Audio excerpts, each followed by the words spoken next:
paper is online because they have what? They have collected their own acceptance fee or registration fee or what is it called. You will understand. But some people charge those fees for what? For regulation. Some people charge those fees for what? For the purpose of regulation. So it doesn't mean that if you pay for a particular journal, it doesn't mean that the journal is not what? It's not good. But in most cases, when a journal is not ranked and is asking for money, please let us run away from such journals. Do we understand? Let's run away from such journals. Now the next one is the right for authors. Say check the journal website or their copyright form for information on authors' rights. Then as an author or as an author, are you allowed to reuse this article after publication or to submit the postprint to the university research repository? Now, what does this mean? Is that you will see that there are some very good journals. They will tell you to write a consent. They will send you a consent form after everything must have been accepted. And they will tell you to transfer the ownership of that paper to them. Why? Because they are likely going to be making money on them. And so once you have transferred the ownership to them, you dare not ask them for any money. Do you understand what I'm trying to say? This is also what also dictates the quality of the journal. Then the type of publication. Some journals only accept certain types of articles for publication. Now, what am I trying to say there is that's to do with what? With our own field. I remember a few years ago, I submitted a journal to a Journal of Public Choice. And probably maybe about after 2 weeks, they replied me and they said, oh, sorry, the focus of this journal is not looking at the macro aspect of public sector economics, but that the focus is looking at the micro level of public sector economics and public policy. And I accepted it in good faith. Do we understand?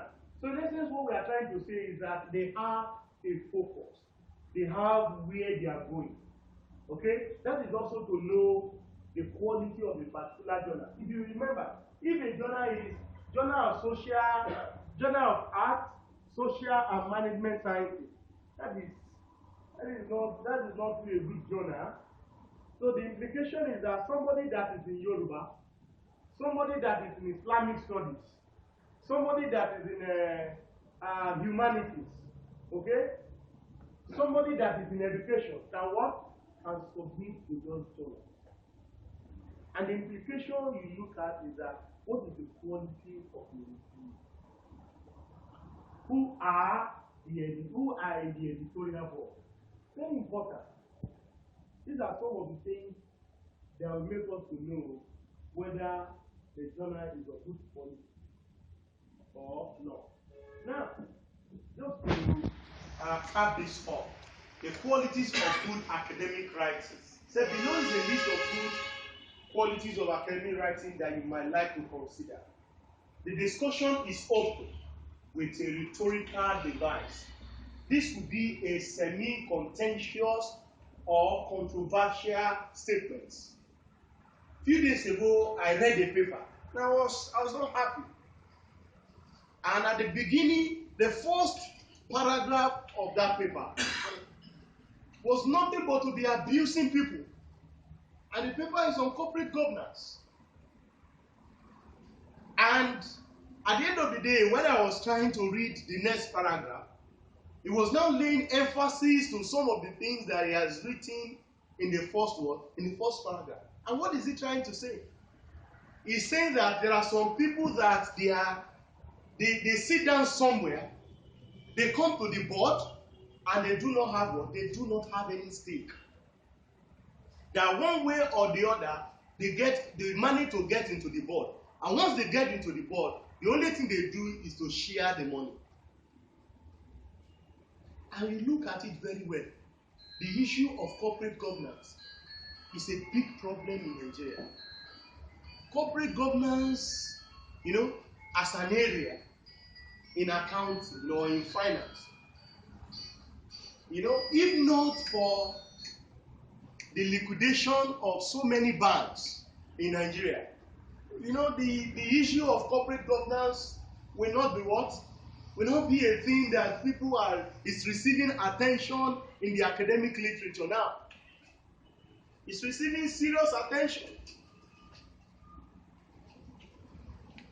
You see, it's receiving a lot of attention in the academic literature now because of what? Because of the problem that's posed in the future. Okay? So in essence, what am I trying to say is that when you write, you should be able to write something that is what? Semi-contentious or a controversial statement. That with that we arouse people to what? To read your article. Then the paper should start with simple and clear ideas and introduces more complex concepts gradually throughout. Am I communicating? That not from the beginning of the paper, you start introducing big grammars. You take for instance for somebody that is not in economics, and at the beginning you start to introduce concepts like heteroscedasticity. You see, people are likely going to what? People are likely going to pick race.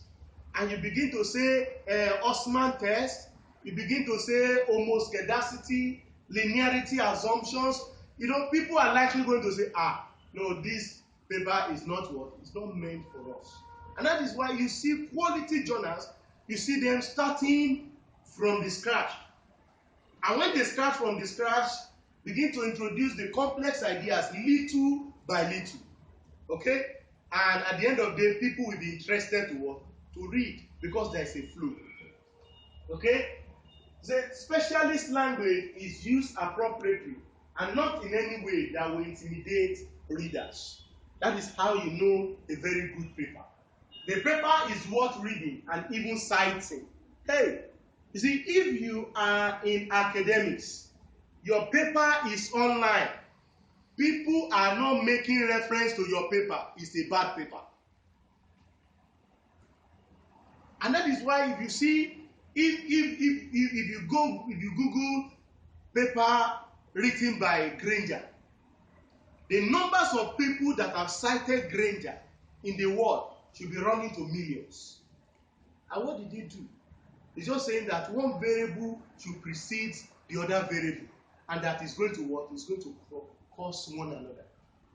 And that guy, if you go to University of Nottingham today, he's retired.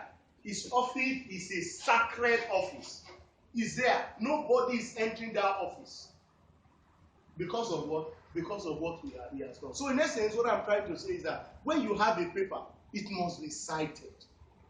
And when it is cited, you see some people when they write their CV, they put a particular paper. Under it, they say cited 1,500, that is to tell you the quality of that paper. Okay? That is, the paper is worth reading and even citing. The paper is scholarly, that is accurate, rigorous, informative. The paper has been pitched at the right level for the intended audience. Okay? Then the paper engages all sorts of readers who will gain something. So in essence, what I've been saying is that as an academics,